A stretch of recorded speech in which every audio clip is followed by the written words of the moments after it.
What if I told you one item really stands out in the Googliness and leadership interview at Google? It's decision making, both when you're thinking about your past examples and your problem solving for how you would make good decisions in that specific role. We're constantly talking about decisions. Now, you need to remember these decisions are made in correlation with others, and it's always important to keep in mind the importance of inclusivity in all decision making. And this ties back to Google's motto, do the right thing. When answering all these questions, be thinking about their motto. And two larger pieces of advice that I'd like to include are just always be thinking about ambiguity, which is just such a big part of these open-ended questions. And then the fact that you're always going to be dealing with an environment or be in an environment of constant change. So let's dive in. We're going to explore decision making from all angles. And as I've mentioned in numerous other videos, we got to look at it from both sides of the coin. So there's actually four sides that I want to look at it from. So both sides of the coin in terms of positivity and negativity, and then both sides of the coin looking at it from both a behavioral perspective and an open-ended / hypothetical perspective. So let's start with positive behavioral questions. Now, always remember, use the STAR method when answering and think about examples that include decisions when you are managing or involved in something large scale, some sort of large scale successful project, program, initiative, collaboration, etc.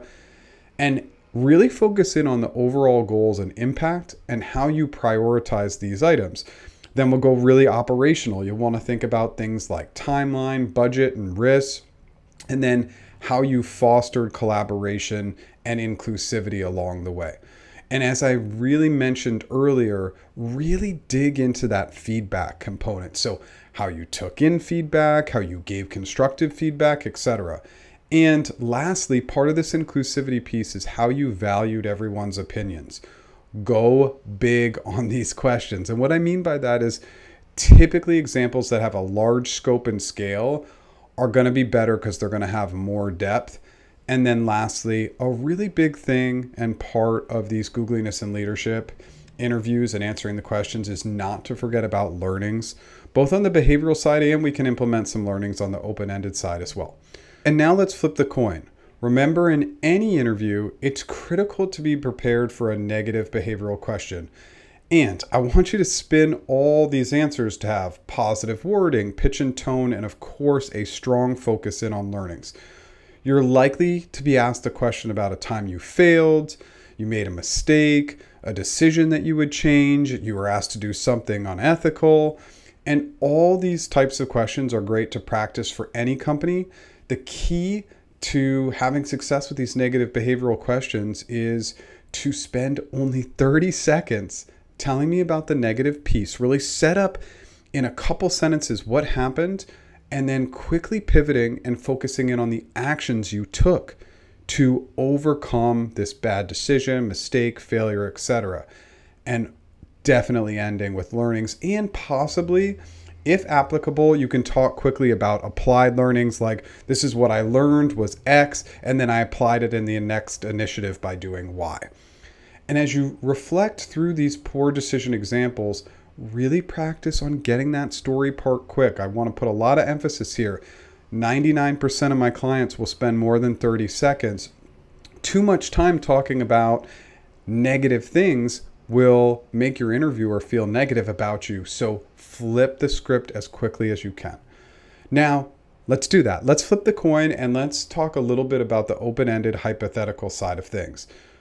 On this side, we're going to use the CFAS method, and let's actually start on the negative side here, because I don't see a lot of negative questions in the Googliness and leadership interview coming from Google. The only one I've really heard of is imagine you work in a negative culture and how you would address and fix it.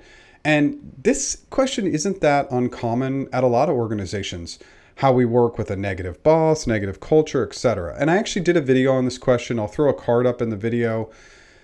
When tackling any negative focused hypothetical questions, we really need to ask great questions around historical data and stakeholders. Then take a proactive approach to really push back while also taking others' feedback into consideration and not being afraid to challenge the status quo.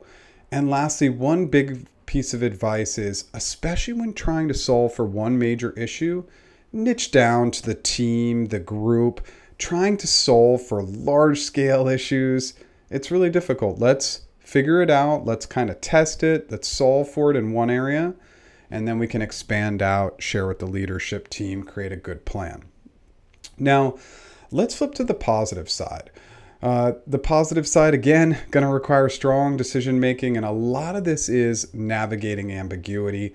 And remember, when navigating ambiguity, we always have to take in that feedback and bring in an inclusive environment.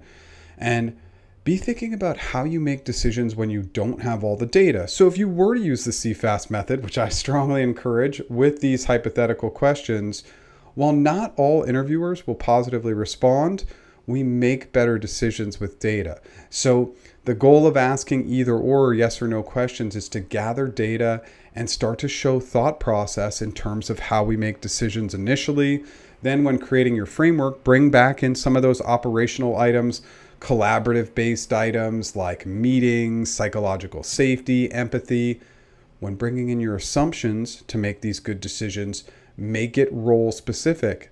The decisions you make as a product manager may be different from a program manager. And whatever you do to solve, again, that collaborative approach, bring in others into your decision, because inclusivity is going to be critical to success in these answers. I know this video is super high level. I've coached a lot of people on the Googliness and leadership interview, and consistently it just seems to be decision making all the time, that this is just such a critical facet. And if you can just niche down and focus in on this, spend some time prepping your best examples, spend some time looking through ChatGPT to create great frameworks, great clarifying questions, etc., you'll have tons of success. Good luck.